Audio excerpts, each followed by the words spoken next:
par le PNF dans le cadre de cette enquête préliminaire. À cette époque, Orano avait déclaré « Nous avons décidé de mettre fin à nos contrats avec Eurotradia. Nous n'avions rien noté d'anormal et nous nous tenons désormais à la disposition de la justice », a-t-il ajouté, affirmant que Eurotradia n'avait pas notre accord pour recourir à des intermédiaires mongols.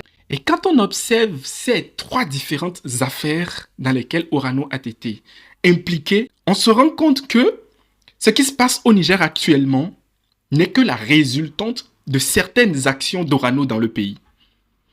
L'entreprise a porté plainte aujourd'hui au niveau de la justice nigérienne face à l'acte qu'a posé la DGDSE de Niamey.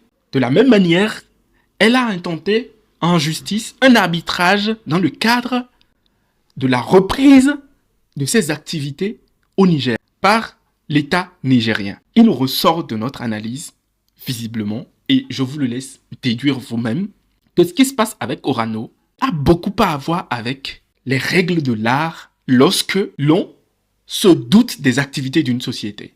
Si nous observons les différentes plaintes qui ont été portées, y compris même à Paris, et les actions judiciaires menées par la justice française contre le groupe Orano, on peut avoir une lecture avec une certaine hauteur de la situation au Niger actuellement. L'avenir nous dira quelles seraient les conclusions de ces perquisitions et quelles seront les découvertes qui seront faites par les autorités nigériennes à l'issue de ces différentes fouilles.